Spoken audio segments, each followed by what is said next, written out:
Evening to you all. Thanks very much for joining us for this COVID-19 virtual press briefing from the WHO Regional Office for Europe. We'll go straight into it with a statement by the Regional Director shortly, but before that, I'll just introduce the other panel members that will be joining the Regional Director after his statement. We have Dr. Katie Smallwood with us today, the Incident Manager and member of the Emergencies team here at the WHO Regional Office for Europe. We have Mr. Clayton Hamilton, who's the Coordinator for Digital Health, and we're also joined by Dr. Michel Thierin, who's the Special Representative of the Regional Director to Latvia, who is on his way back from leading a team in Armenia, a mission from WHO to support the Armenian government with their COVID-19 response. So thanks very much to the panel members. Thank you very much, the media, for joining us today. I look forward to receiving your questions. We've also received some questions in advance, and I will try to get to those through the course of this press briefing. So with that, I will hand the floor to the Regional Director, Dr. Hans Kluge, to make a statement. Good morning, everyone. Thank you for joining our press briefing. And let me start with the epidemiological update on COVID-19. Globally, with over 9 million confirmed COVID-19 cases and over 400,000 deaths reported to WHO, the pandemic continues to accelerate, with a record number of new coronavirus cases reported on Sunday, with 183,000 confirmed in 24 hours. Over 2.5 million cases have been reported from Europe. While the European region is reporting a decreasing proportion of global cases than earlier in the year, the region continues to report close to 20,000 new cases and over 700 new deaths daily. Last week, Europe saw an increase in weekly cases for the first time in months. For weeks, I have spoken about the risk of resurgence as countries adjust measures. In several countries across Europe, this risk has now become a reality. 30 countries have seen increases in new cumulative cases over the past 2 weeks.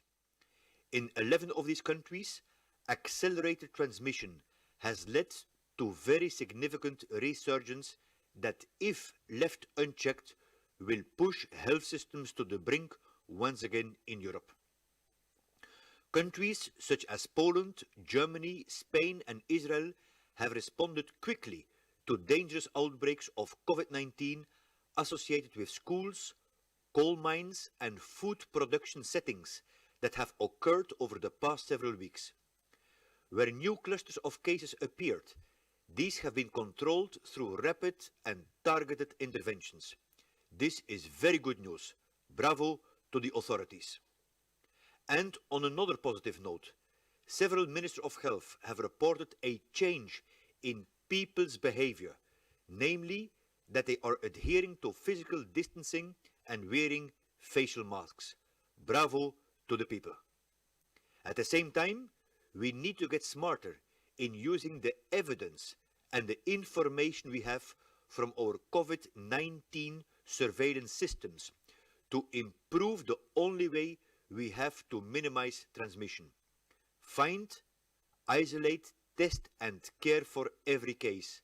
Trace and quarantine every contact. Here, digital technology can play a leading role, not least to support contact tracing.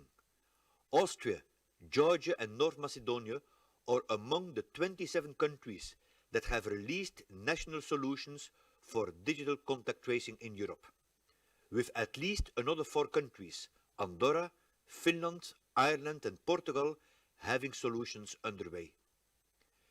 Digital technology and artificial intelligence have also proved to be effective in other aspects of the pandemic response. In France, an artificial intelligence-based virtual phone assistant is able to respond to more than 1,000 people at the same time. Italy is trialing use of an artificial intelligence-based technology that utilizes a smartphone app and camera to capture vital statistics such as heart rate, oxygen saturation and respiration rate in real time. In Sweden, Telemedicine has been used to support traditional care, particularly in rural settings, and is now being used for enhanced COVID-19 response. Digital technologies have proved to be powerful tools to fight COVID-19. However, the same technologies have exposed us to a tsunami of information and have raised many issues around data protection and privacy. Here, I wish to convey three messages. First, go digital, but go wisely. Digital helps health systems cope with the delivery of essential healthcare, particularly during emergencies. But integrating digital health must be done carefully and wisely, in partnership with the public and patients. Secondly, it's all about trust. Digital tools rely on public trust. Interventions must consider the privacy and security of individuals and their data. Fundamental human and gender rights must be preserved in digital environments and must not be forgotten in times of a pandemic. It is the responsibility of governments to address data ownership, use, consent, and protection. Thirdly, we cannot afford to have people that cannot afford digital health. Not all social groups are equally able to harness the potential of digital technologies to combat the virus. In the European region, national data on household internet access varies from 74% to 87%, with greater variation at subnational levels and between population groups. We cannot afford a digital divide on top of the social and economic divide. So three messages. First, go digital, but go wisely. Second, build trust by respecting privacy. And third, address the digital gap. The full potential of digital health is yet to be realized. It is about empowering people to make healthy lifestyle decisions to create a European culture of health. Ultimately, it is about leaving no one behind. Thank you. Thank you very much, Regional Director, for that statement. And so I will urge you to raise your hands in the system if you'd like to pose a question to our panel here today. And our Regional Director is joined, as I said earlier, by Katie, Clayton and Michelle. So I have a question first for you, Katie, and it's from Kostas Tavanis at the Hellenic Public Television ERT, and it regards holidays. Holidays in many European countries have begun. Citizens want to travel to countries that are considered safe. However, there are studies that talk about some areas that can function as high transmission areas of the coronavirus. What are the most dangerous places and behaviours that tourists should pay special attention to? Katie, please. Thank you very much for the question, and of course we're all looking forward to a summer break over the following months. Decisions about how to travel, where to travel and when to travel need to be taken individually and need to be taken in the context of where we're travelling from and where we intend to go. I would really urge everybody to look at your local authorities' travel advice at the country level. If you're planning on travelling abroad, it's very important that you take into account both the travel advice from your home country, but also where you will be going. Information on how the virus is spreading is available from reliable sources, and again I would urge people to consult those reliable sources of information before you travel, both whether that's WHO's websites where we provide information about cases and how many cases are occurring in specific areas, or the public health authorities of the countries where you're traveling to. In terms of risks, yes, there are still risks associated with COVID-19 in many areas and countries across the European region. So please look at the risks. Also understand who is traveling, what you're going to be doing where you intend to travel, and there the basic principles still apply. Make sure that you're not in crowded areas where there is transmission, that you're able to physically distance. that you put in place all of those protective measures at the individual level that you would do at home, and also take into account who is traveling, if they have any specific vulnerabilities, i.e. if they're older age people, or if they're if you have any comorbidities. When you take into account these factors, it's important that individually, based on the travel advice and on the feasibility of traveling, that you think about doing your own individual risk assessments. Of course, there will be risks in traveling, and it's whether you can take measures to reduce those risks. So please take those decisions wisely and consult reliable sources as you do so. Thank you very much, Katie. Follow-up question, and this one's for you, Clayton. Can you reflect on some of the key issues facing member states in terms of digital health applications? I think that the Regional Director covered this in his statement, but maybe you'd like to add a few points. Thanks very much, Rob. Yes, the key points which member states are facing at this point in time essentially is that they're dealing with having to mitigate the impact and the spread of COVID-19 and are trying to employ digital health tools in order to do so. The working hypothesis of using, for example, digital contact tracing tools, which is one of the many tools that are being employed to respond to COVID-19, is that the spread of COVID-19 could be substantially slowed with the aid of a system to automate human contact tracing process, and doing so by identifying and alerting people who have been in close proximity and prolonged exposure to an individual who tests positive. Now, as the Regional Director aptly pointed out in the beginning, the uptake of such applications are very much rooted in individuals trusting such solutions. And this trust can really not be established overnight. So we're seeing that countries themselves are grappling with having to release these solutions and have them utilized to the greatest extent possible. Of course, what we need to be also conscious of the fact is that the solutions themselves need to be very particular about data privacy issues. So trust can really only be established when data privacy has been incorporated into these solutions from their very point of inception. And then finally, I would say that governments themselves are actually now seeking a range of means to actually kickstart the economic activity once again and to relax public health and social measures. And digital technologies are having a key function in that role as well. So they're dealing very much with issues of trust, they're dealing very much with issues of adoption, and of course, speed is a great issue here in having the solutions ready and tested in order for them to be effective to the greatest potential populations available.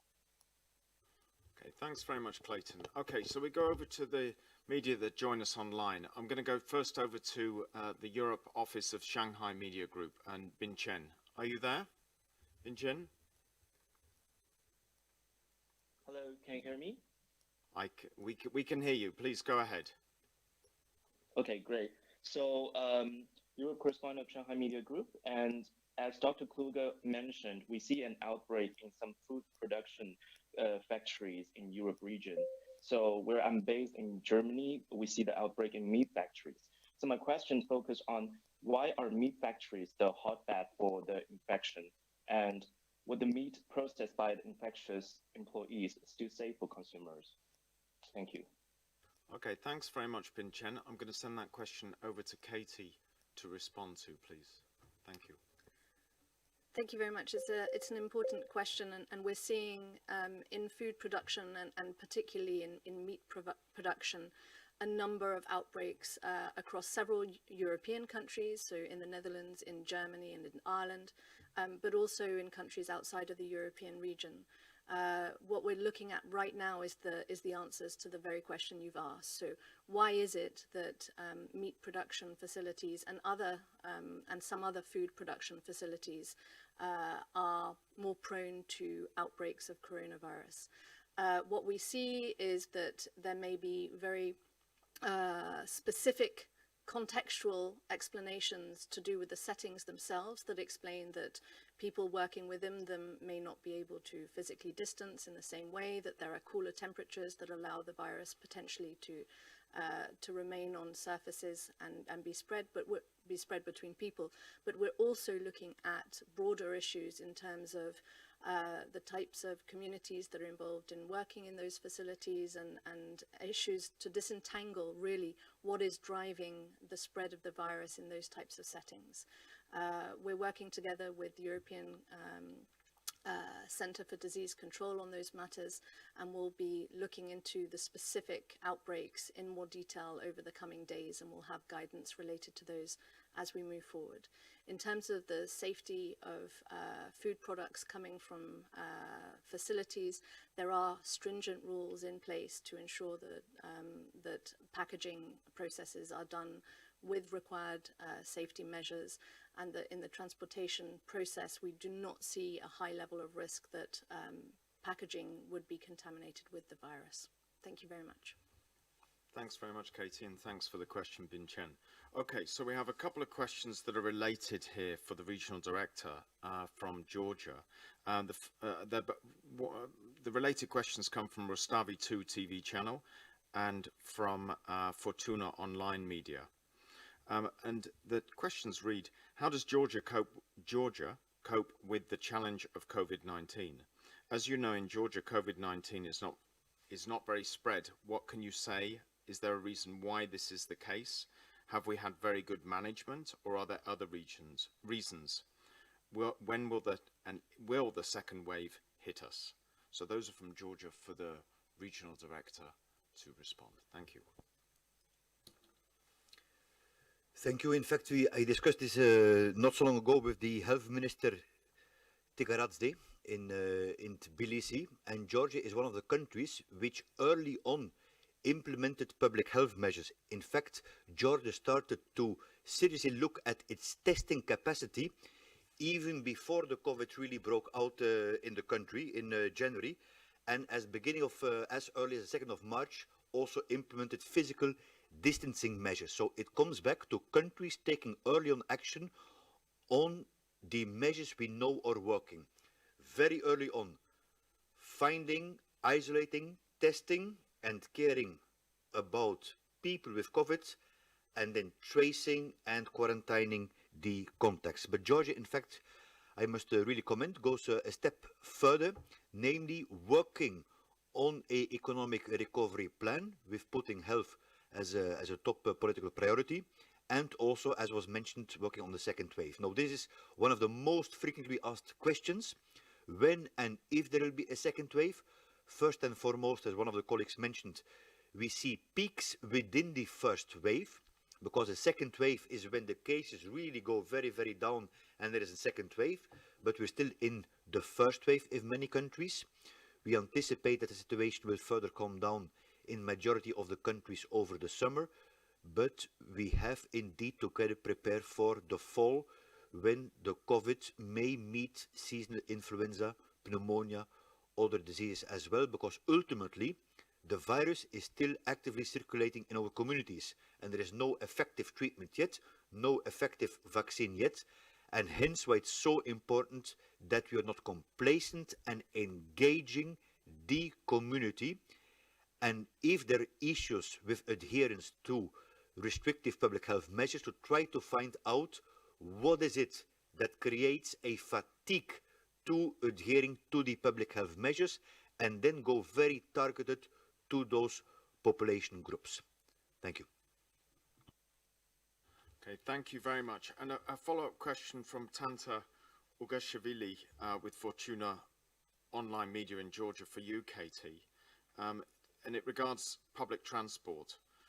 What are the rules? How to travel by bus or by metro? There are so many people on the bus that we can't keep the social distancing. How will WHO's, or what will WHO's recommendations be in this case? Katie. Thank you very much for the question. And indeed, the rules that should be followed are, of course, those that are requested or required by the government, and in this case, the government of Georgia. As I understand, different countries are taking different measures and putting in place different rules for the use of public transport. Many of these mean that public transport is less congested than it otherwise would normally be. And this is to be able to maintain at least the 1 meter physical distancing that WHO recommends on these types of transport. Where that's not possible, of course, WHO recommends the use of fabric masks or masks by the population in areas where there is community transmission. And as I understand, in Georgia, there is a requirement for people to adopt the use of masks on public transport. So that is in line with WHO's recommendations. But just a reminder that the use of masks is not the be-all and end-all, so that when people are traveling on public transport, they should still maintain distance as much as they can, at least 1 meter from other people, wash your hands regularly, and maintain respiratory etiquette and while you're using public transport. So thank you. Thanks very much, Katie. Right, and we are in previous weeks we've had a number of questions related to WHO's work in support of the countries and the missions to the countries to support them in responding to the pandemic. So we've invited Michel Thierren to join us today for this press briefing. Michel's joining us in transit in a busy airport on his way back home. But Michel, I'm hoping you can hear us. And I would ask you maybe just to say a little bit about the nature of the mission that you've just been on, and maybe reflect on some of the findings and your with some insight. Michel, can you hear us? Yes, I can hear you, but it looks like I cannot be on visual. Good afternoon, morning to all, and indeed I'm on my way back from Yerevan, where I spent about a week to look at a situation that is a little bit singular in the region, which is a kind of a curve that is much more swollen, for which the peak is in sight but hasn't been reached yet, and therefore with a kind of concerns raised by the government legitimately. So we assemble a team of technical people in a number of areas, but the singularity of this mission perhaps is that we immediately reached out with all the other sectors and the partners. Why we did that? Because obviously the concern that all countries at some point face is whether a second lockdown needs to be considered. And the assumption we have taken during the mission is to say, look, we have enormous amount of knowledge now accumulated for the past few months on what works on health intervention, but also what works and doesn't on social distancing or societal distancing, on those big measures. And we are now developing a package of measures that is very contextualized for Armenia, taking the position that the country can still have a virus but still have an economy. Of course, not a full-run economy, but we make the assumption that we are in a position, despite the kind of non-friendly looking epi curve there, that we can work out that equation and zoom out completely from the dilemma livelihood versus lives, economy versus health, and so for health, etc. I mean, all this health, non-health dilemma. We are now in June, almost July 2020. As I said, we have a wealth of practices, knowledge from other countries, and we can put a package like this into motion. But that doesn't say that there are preconditions and always some non-negotiable, no-give-in measures, and they were just quoted. The absolute importance and precondition for a customized package is the testing, the tracing, the isolation, the physical distancing. Certainly in a country where enforcement and compliance is a bit complicated, like in Armenia, a more laxist recommendation on the public wearing of masks and measures like this, a vast program of marking the floors, the sidewalks, the public places for QEs, which is not only a measure of protection, but also a communication measure. We have to see in the city that is not business as usual. At the moment in Yerevan, we don't see that much.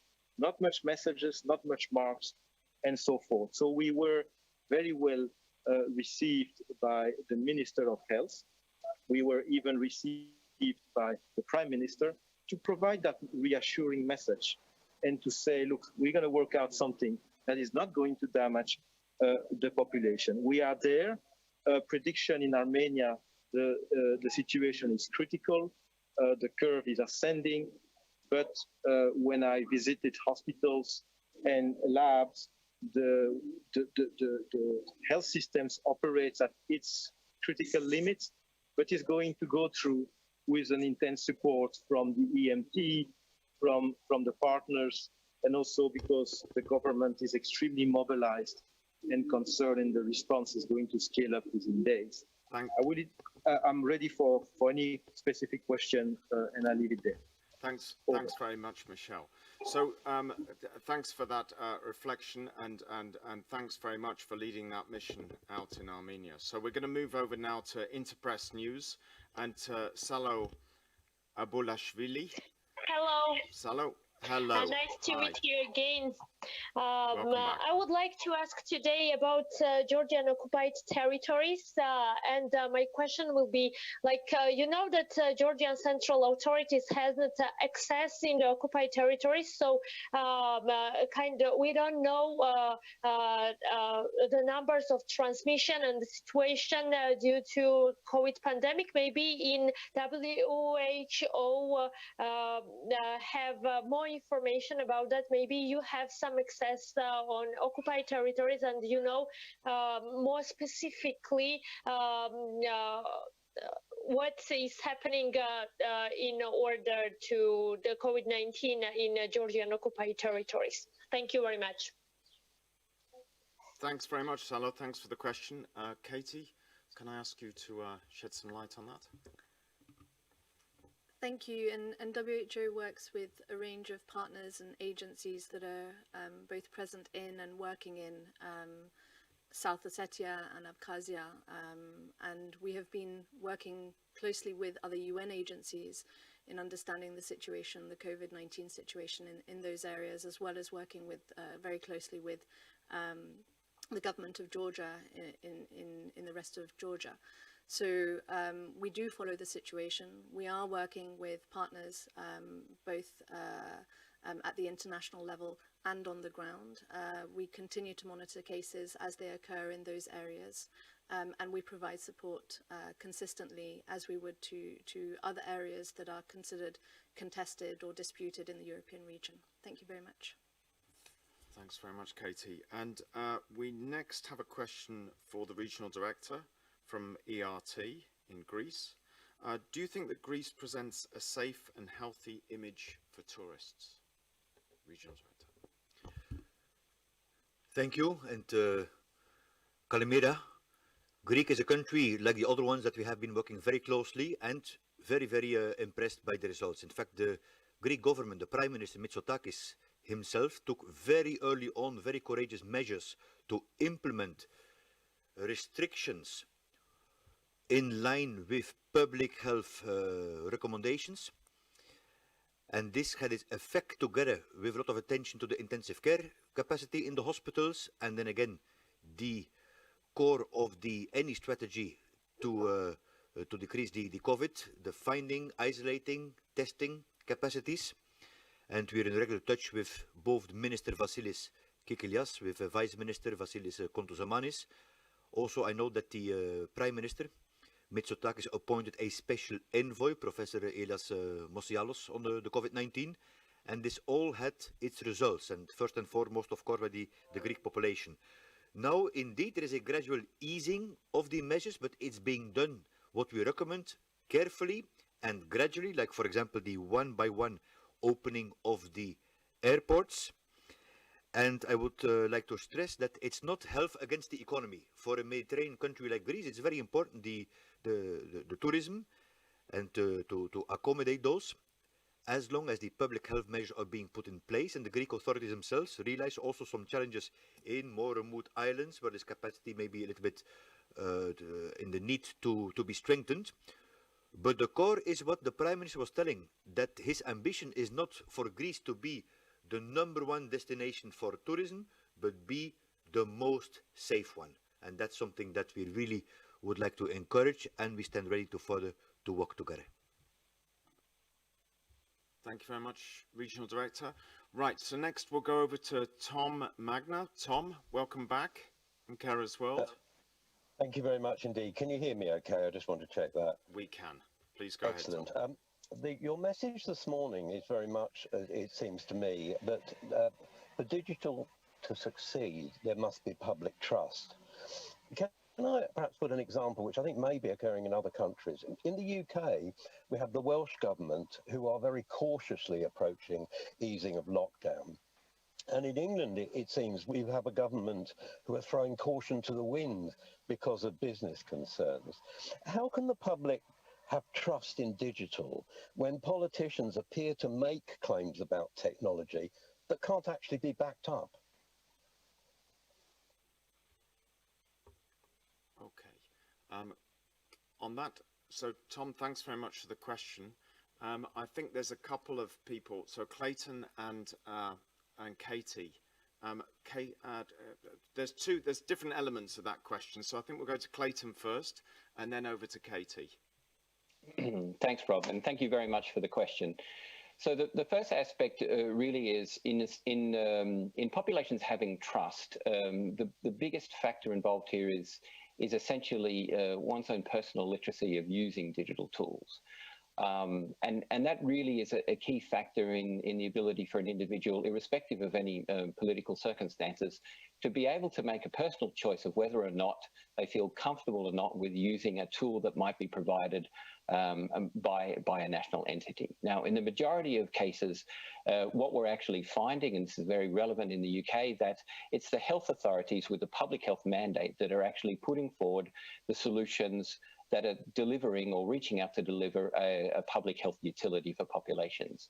So, and what they're actually doing by doing this is trying literally, as is being advised by WHO, every tool in the toolbox in order to assist with preventing the transmission of COVID-19.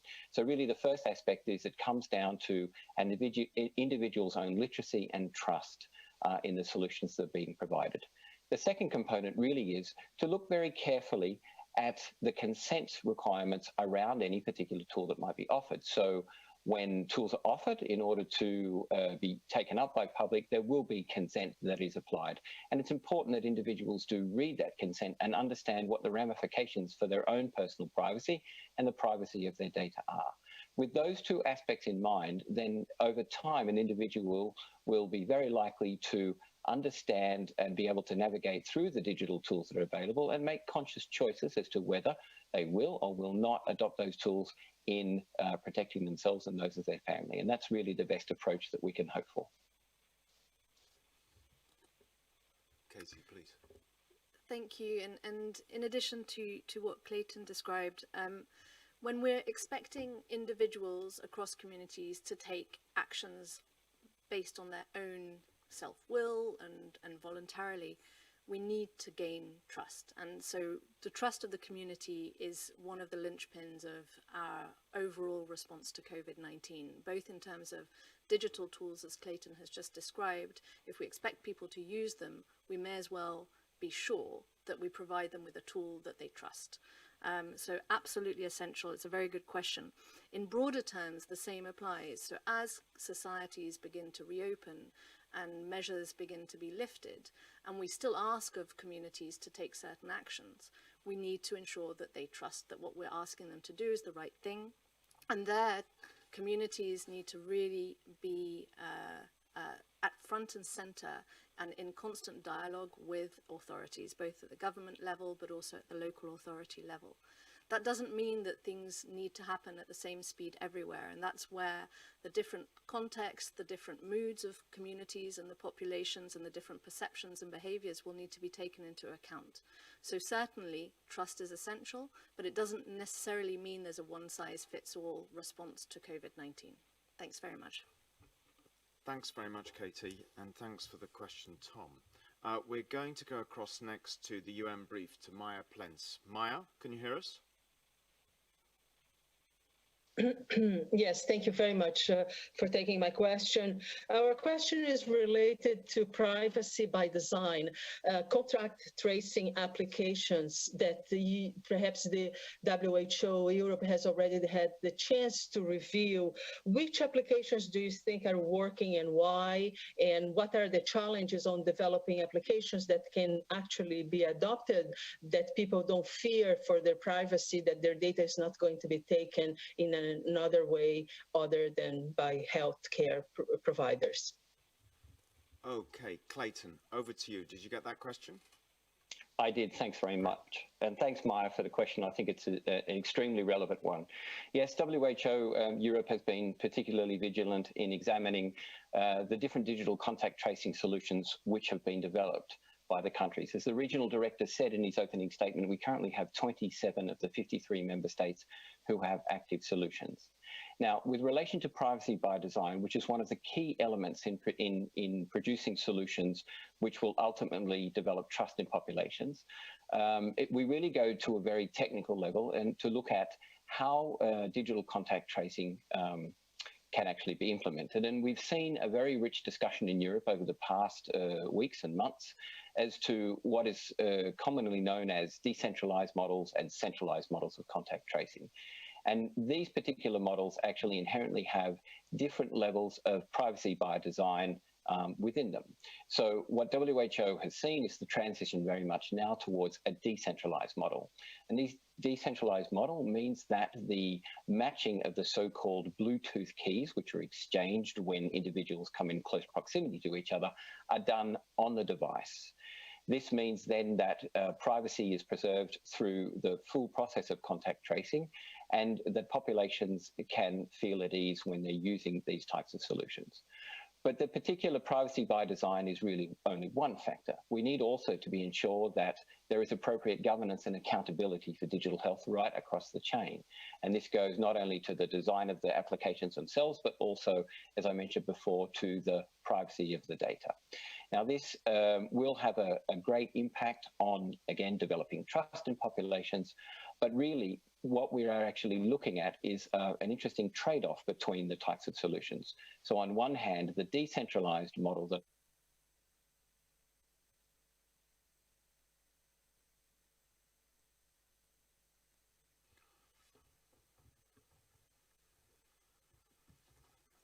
Okay, Clayton, I think we've lost your sound. Oh, okay. Sorry, can you just repeat the last like 30 seconds?